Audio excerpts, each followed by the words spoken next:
Hello my dear YouTube family, welcome back to Neeta tarot reading. ಇವತ್ತು ನಾನು ಯಾವ ವಿಚಾರವಾಗಿ ರೀಡಿಂಗ್ ಮಾಡ್ತಾ ಇದ್ದೀನಿ ಅಂತ ಹೇಳಿದ್ರೆ, ಆ ವ್ಯಕ್ತಿಯ ಉದ್ದೇಶ ಏನು ನಿಮ್ಮ ವಿಚಾರದಲ್ಲಿ. ಆ ಪರ್ಟಿಕ್ಯುಲರ್ ವ್ಯಕ್ತಿ ಒಬ್ಬರಾಗಿರಬೇಕು, ಅದು ಯಾರಾಗಿದ್ರೂ ಸರಿಯೇ. ರಿಲೇಷನ್ಶಿಪ್, ಲವ್, ಗಂಡ ಹೆಂಡತಿ, ಅಣ್ಣ ತಮ್ಮ, ಅಕ್ಕ ತಂಗಿ, ಯಾರೇ ಇರಬಹುದು, ಫ್ರೆಂಡ್ಸ್, ರಿಲೇಟಿವ್ಸ್, ಕಸಿನ್ಸ್. ಆ ವ್ಯಕ್ತಿಯ ಉದ್ದೇಶ ಏನು, ಪರ್ಟಿಕ್ಯುಲರ್ ಆಗಿ ನಿಮಗೆ ಅವ್ರ ಮೇಲೆ ಡೌಟ್ ಇದ್ದರೆ ಅವರ ಉದ್ದೇಶ ಏನಾಗಿದೆ ನಿಮ್ಮ ವಿಚಾರವಾಗಿ ಅನ್ನೋದು ಇವತ್ತಿನ ರೀಡಿಂಗ್ ಆಗಿರುತ್ತೆ.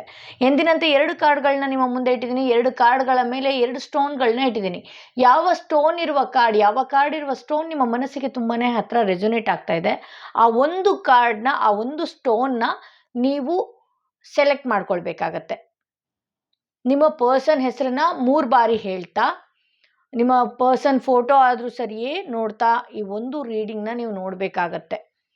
ಆ ವ್ಯಕ್ತಿಯ ಉದ್ದೇಶ ಏನು, ನೀವು ಯಾವ ವ್ಯಕ್ತಿ ಬಗ್ಗೆ ನೋಡ್ತಾ ಇದ್ದೀರಿ ಈ ರೀಡಿಂಗು, ಆ ವ್ಯಕ್ತಿ ಹೆಸರನ್ನು 3 ಬಾರಿ ನೆನ್ಪು ಮಾಡಿಕೊಂಡು ಈ ಒಂದು ಕಾರ್ಡ್ನ ಸೆಲೆಕ್ಟ್ ಮಾಡ್ಕೊಳ್ಳಿ. ಹಾಗೆ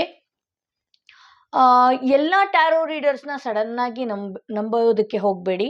ಸರ್ಟಿಫೈಡ್ ಆಗಿರುವಂತಹ, ಸರ್ಟಿಫಿಕೇಟ್ ಇರುವಂತಹ ಟ್ಯಾರೋ ರೀಡರ್ನ ನಂಬಿ ಏನೋ ಒಂದು ಕ್ಯಾಂಡಲ್ ರಿಚುವಲ್ ಮಾಡಿಬಿಡೋದು, ಕ್ಯಾಂಡಲಲ್ಲಿ ಹೇಳೋದು, ಅದು ನಿಮ್ಮ ಮನಸ್ಸಿಗೆ ಅನಿಸುತ್ತೆ ಯಾವುದು ಸರಿ, ಯಾವುದು ತಪ್ಪು, ಯಾವುದು ಕರೆಕ್ಟಾಗಿದೆ, ಯಾವುದನ್ನು ನಂಬಬೇಕು, ಯಾವುದನ್ನು ನಂಬಬಾರ್ದು, ಅದು ನಿಮ್ಮ ಮನಸ್ಸು ಹೇಳುತ್ತೆ.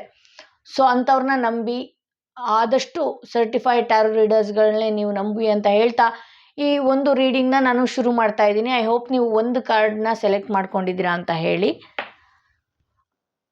ಯಾರೆಲ್ಲ ಫಸ್ಟ್ ಸ್ಟೋನ್ ಇರುವ ಕಾರ್ಡ್ ಸೆಲೆಕ್ಟ್ ಮಾಡ್ಕೊಂಡ್ರಿ, ನೋಡೋಣ ಅವರ ರೀಡಿಂಗ್ ಹೇಗಿದೆ ಅಂತ ಹೇಳಿ. ಆ ವ್ಯಕ್ತಿಯ ಉದ್ದೇಶ ಏನು ನಿಮ್ಮ ವಿಚಾರವಾಗಿ ಅನ್ನೋದೇ ಇವತ್ತಿನ ರೀಡಿಂಗ್ ಆಗಿರುತ್ತೆ. ಆ ವ್ಯಕ್ತಿಯ ಉದ್ದೇಶ ಏನು?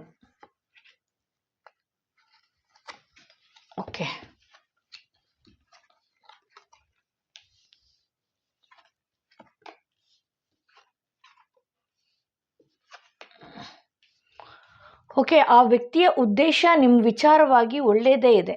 ನೀವು ಯಾವ ರೀತಿ ಇರ್ತೀರೋ ಆ ರೀತಿ ಆ ವ್ಯಕ್ತಿ ಕೂಡ ಇರ್ತಾರೆ ಅಂತ ಹೇಳಬಹುದು.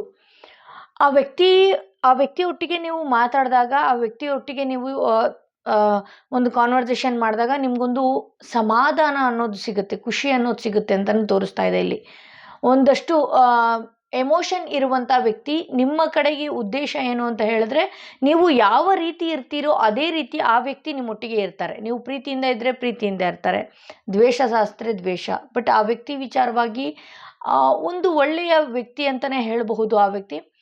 ಆ ವ್ಯಕ್ತಿ ಯಾರಾದರೂ ಸರಿನೇ. ಆ ವ್ಯಕ್ತಿಯ ಪ್ಲೇಸಿಗೆ ನೀವು ಯಾರನ್ನು ಕಲ್ಪಿಸ್ಕೊಳ್ತೀರೋ, ನಿಮ್ಮ ಹೆಸರು ಹೇಳಿದ್ನಲ್ಲ, ಆ ವ್ಯಕ್ತಿ ವಿಚಾರವಾಗಿ ಆಗಿರುತ್ತೆ.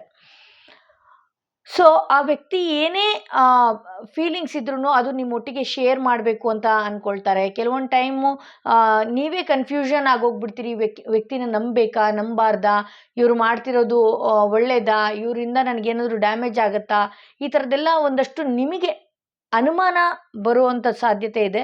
ಬಟ್ ಆದರೆ ಆ ವ್ಯಕ್ತಿ ನಿಮ್ಮ ವಿಚಾರವಾಗಿ ತುಂಬ ಎಮೋಷನ್ಸ್ ಇರುವಂಥ ವ್ಯಕ್ತಿ. ನಿಮ್ಮೊಟ್ಟಿಗೆ ಇದ್ದರೆ ಒಂದು ಒಳ್ಳೆಯ ಸೆಲೆಬ್ರೇಷನ್ ಇರುತ್ತೆ, ಅವ್ರ ಜೊತೆಗಿದ್ರೆ ಯಾವಾಗಲೂ ನಗು ಇರಬಹುದು, ಖುಷಿ ಇರಬಹುದು. ಈ ಥರ ದಿನಗಳನ್ನ ನೀವು ಅವರೊಟ್ಟಿಗೆ ಕಳ್ತೀರಾ, ಅವರು ಕೂಡ ನಿಮ್ಮೊಟ್ಟಿಗೆ ಅದೇ ರೀತಿ ಇರ್ತಾರೆ ಅಂತ ಹೇಳಬಹುದು.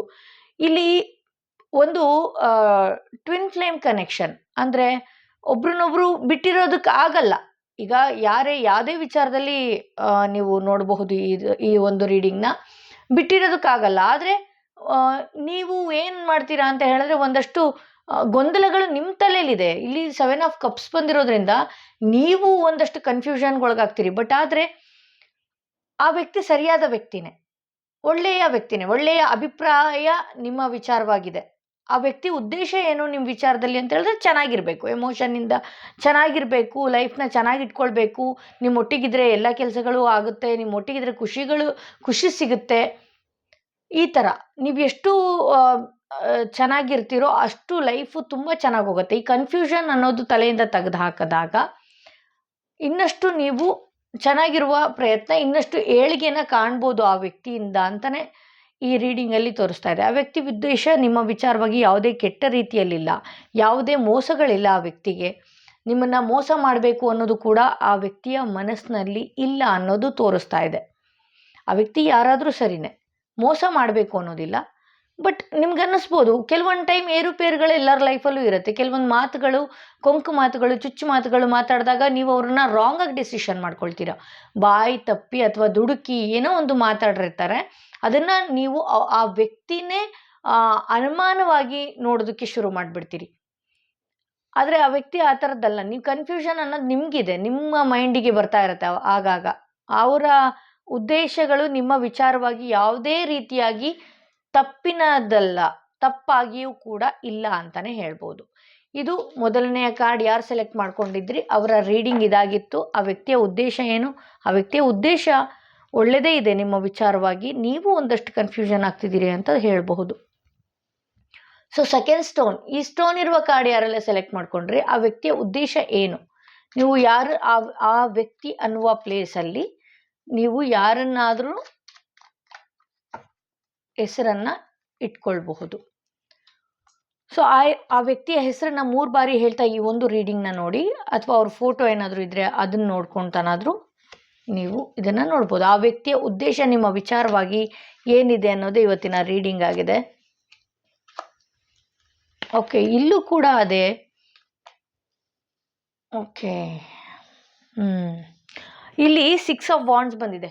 ಈ ವ್ಯಕ್ತಿಯೊಟ್ಟಿಗಿದ್ದಾಗ ನಿಮಗೆ ಒಳ್ಳೆಯ ಸೆಲೆಬ್ರೇಷನ್, ಖುಷಿ ದಿನಗಳು, ನಿಮ್ಮ ಕೆಲಸ ಕಾರ್ಯಗಳಾಗುವಂಥದ್ದು, ಅಥವಾ ನಿಮ್ಮ ವೈಯಕ್ತಿಕ ವಿಚಾರದಲ್ಲಿ ಅವರು ಕೂಡ ಹೆಲ್ಪ್ ಮಾಡುವಂಥದ್ದು, ನೀವು ಕೂಡ ಅವ್ರಿಗೆ ಹೆಲ್ಪ್ ಮಾಡುವಂಥದ್ದು, ಒಂದಷ್ಟು ಖುಷಿ ದಿನಗಳು ಕೂಡ ನೀವು ಅವ್ರ ಒಟ್ಟಿಗೆ ನೋಡಿದ್ದೀರಿ ಅಂತ ಹೇಳ್ಬೋದು.